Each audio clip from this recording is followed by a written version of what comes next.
Welcome to the class training provided by Nebraska Department of Health and Human Services under the Division of Public Health by the Office of Health Disparity and Health Equity. My name is Dana Bacon and I'll be narrating today's training on CLAS, the National Standards on Culturally and Linguistically Appropriate Services. The objectives for today's training, we hope that you would be able to recognize the 15 standards, understand the framework for CLAS, and learn a few ethical and practical motives for implementation of CLAS. To start off with, we're going to take a look at Nebraska. What is the total population of Nebraska? What's the minority population? What is the non-Hispanic white population for Nebraska? And has the population for Nebraska changed over time? We'll take a look first looking at the United States population by race and ethnicity for the year 2014. I'm showing you this because I want to show you how Nebraska compares to the United States. You may notice that the proportions don't necessarily add up to 1 or 100%. Why might this be?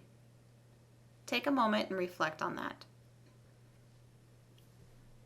Looking at the distribution of Nebraska population by race and ethnicity for the year 2014, it will answer the questions that was previously asked. What is the total population of Nebraska? You can see that it's 1,881,503. What is the total white non-Hispanic population? We have the population of 80.5% of Nebraska's population is the white non-Hispanic. Between the other portions, which would include the Black non-Hispanic, American Indian non-Hispanic, Asian non-Hispanic, Native Hawaiian and other Pacific Islander non-Hispanic, and 2 more races non-Hispanic, and the Hispanic population, that is the total population, that is the minority population for Nebraska. This is for 2010 to 2014, so it's just over a few years. And as you can see, the Asian population has the highest increase in change in the 5-year span of 23.7%. Of the total Nebraska change by race and ethnicity for the years 2010 to 2014, it was 3% change in population. So why does this all matter? Why does the size and composition of Nebraska's and the United States population matter? What can it lead to?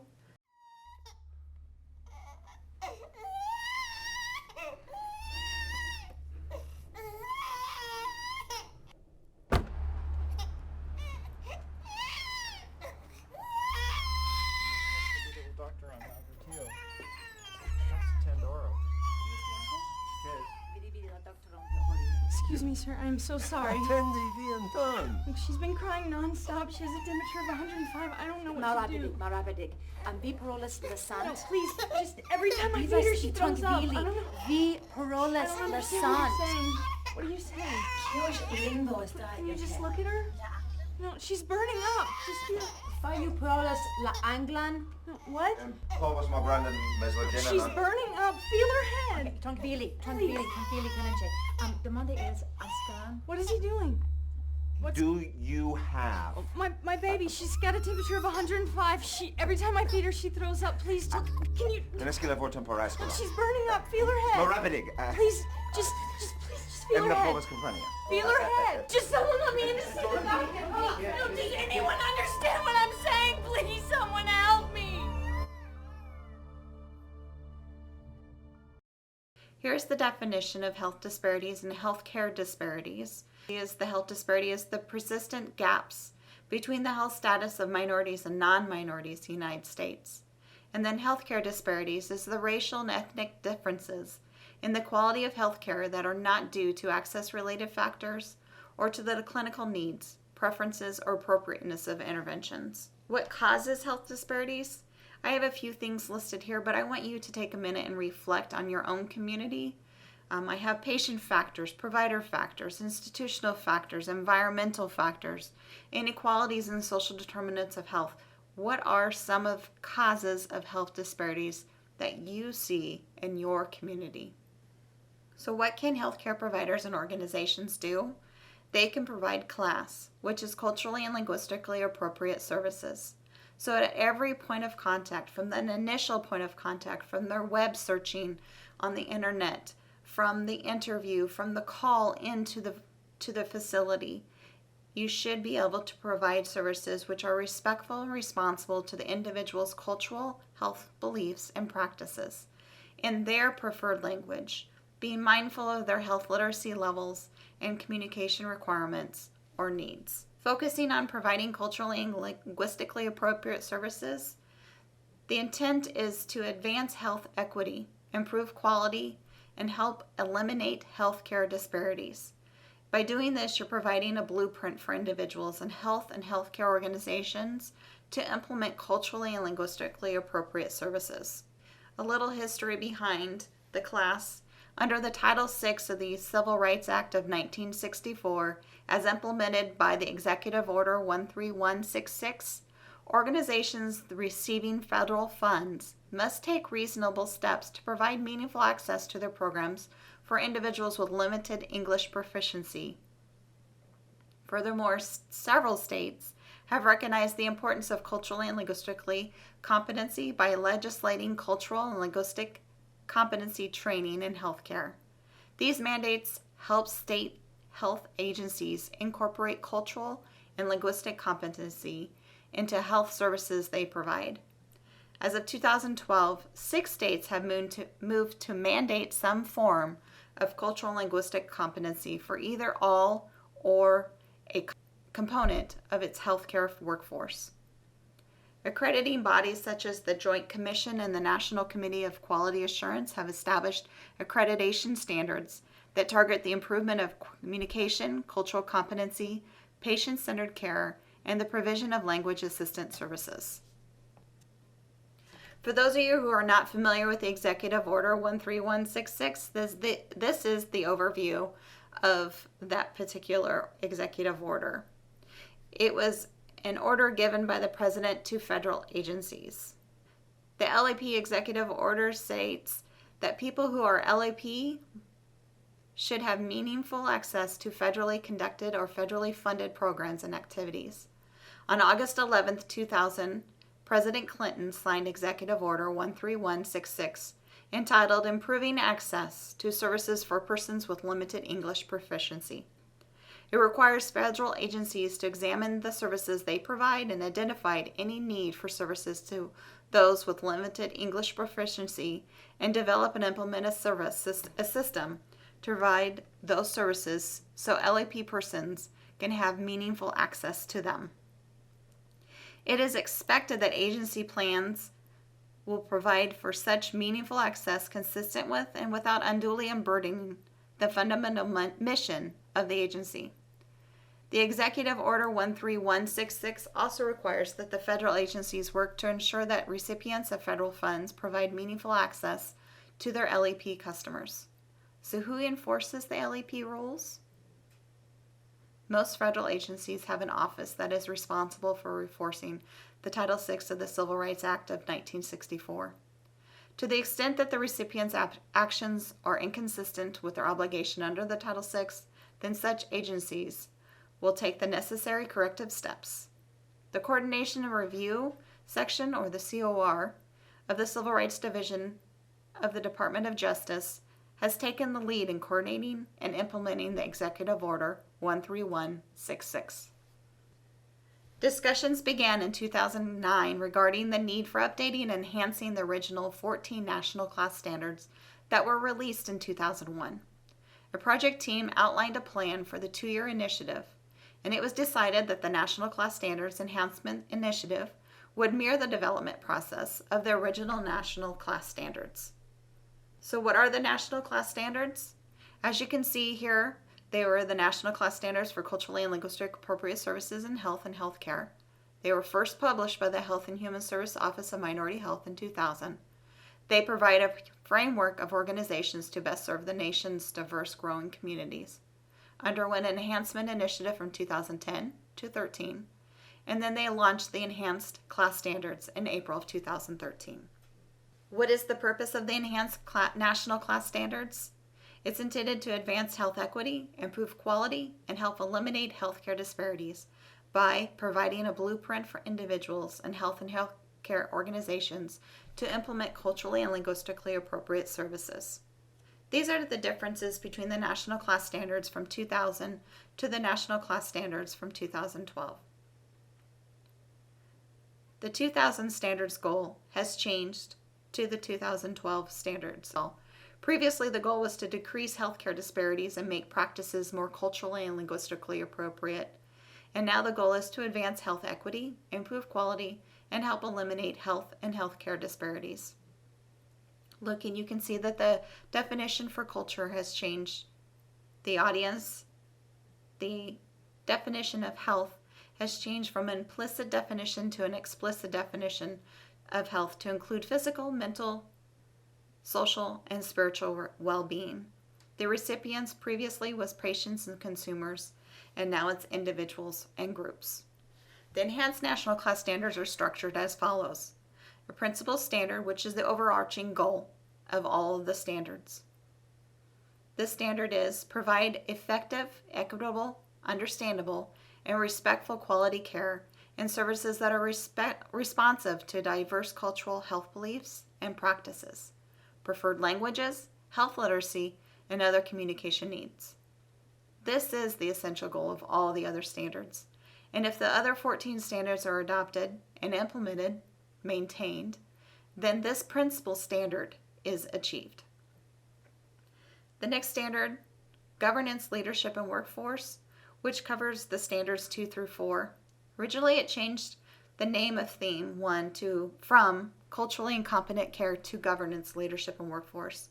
It provides greater clarity on the specific locus of action for each of these standards, and it emphasizes the importance of implementation of CLAS, requiring the investment and support and training of all individuals within an organization.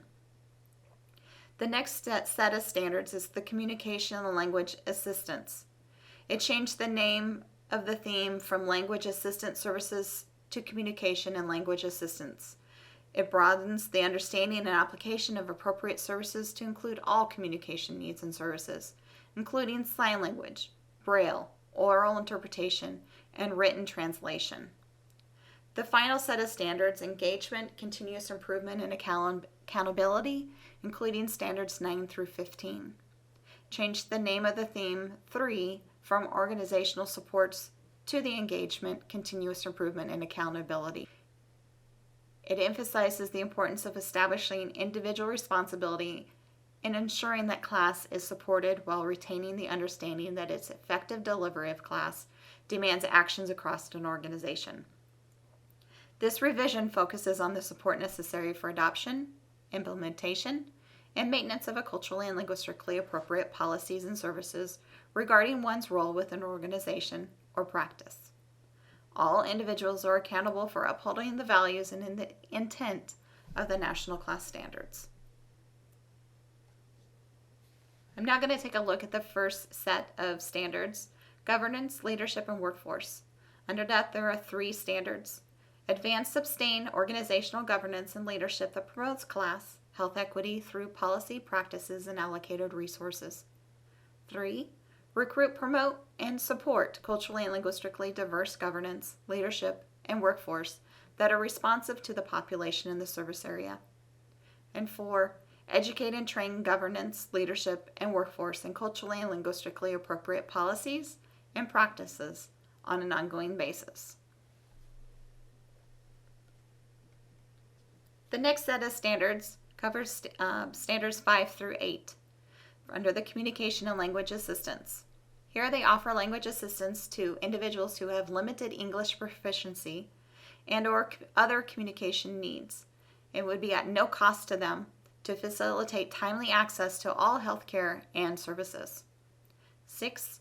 Inform all individuals of availability of language assistance service clearly and in their preferred language, verbally, and in writing.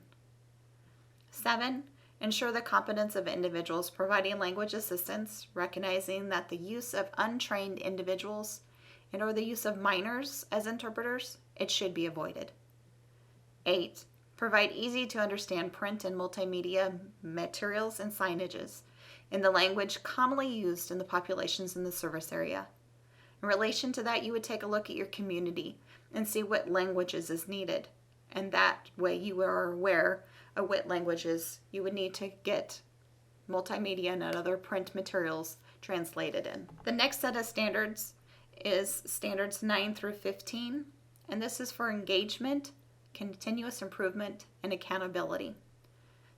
Number 9, establish culturally and linguistically appropriate goals, policies, and management accountability and infuse them throughout their organization's planning and operations.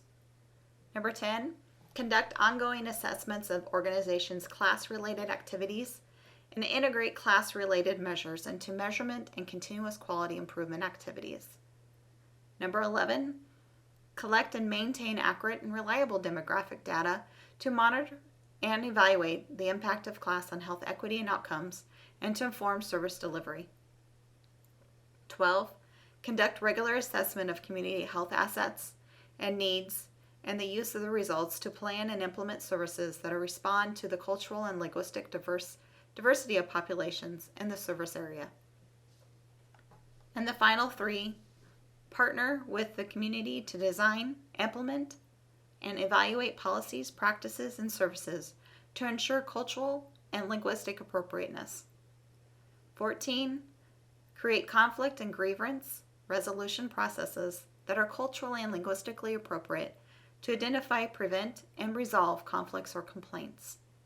And the final, 15, communicate the organization's progress in implementing and sustaining class to all stakeholders, constituents, and the general public. So what are some examples of ethical and practical reasons for implementing class? It can come from all the way from direct provision of services.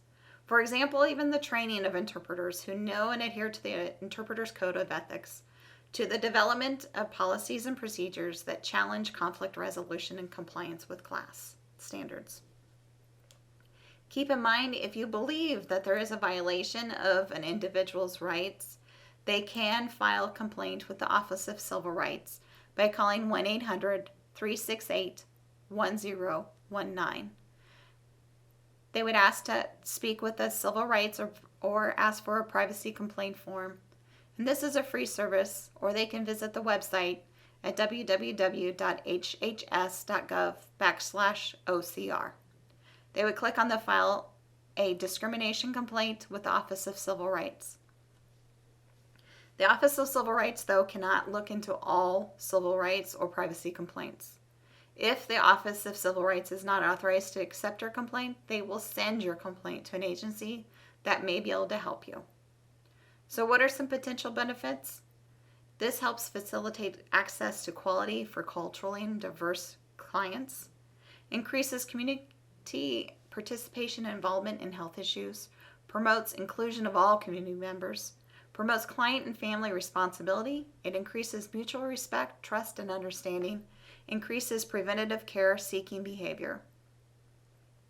It also improves compliances or reduces the risk of sanctions and penalties by following the Title VI of Civil Rights Act of 1964, the Americans with Disability Act, the Rehabilitation Act of 1973, the Patient Protection and Affordable Care Act of 2010. The class standard implementation, the Office of Minority Health through the U.S. Department of Health and Human Services, they developed a blueprint, and you're more than welcome to go to their website and download this blueprint as it is free. I am going to highlight just a few things that they have in this blueprint. The blueprint explains for each of the standards, it will explain what the purpose of the standard is, the components of each of the standards, and it offers you some implementation strategies for each of the standards and some possible resources. So taking a look at the standard number 3 with the recruit, promote, and support a diverse governance, leadership, and workforce, this shows you what the standard is, and then it also explains to you the purpose behind the standard. Here from the blueprint, you can see are some possible strategies for implementation. And then the final thing that I wanted to share with you is the components of the standard. With the blueprint, you can see what are the components of this standard. We have created a tool to assess the adherence to class standards for community stakeholders. so we can have a baseline data on where our community is currently providing when looking at the 15 class standards.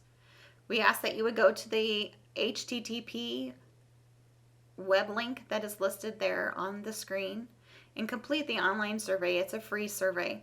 After the initial assessment, we would be able to provide free technical assistance, and we would set goals with you so you can better adhere to the standards. These are the references or the resources today that we used for our training. And if you have any further questions, feel free to contact our office. You see the address and our phone number, and that is our website where we also offer some class resources. Thank you for your time. Please complete the post-exam and you will receive a certificate of completion of the class training. Thank you.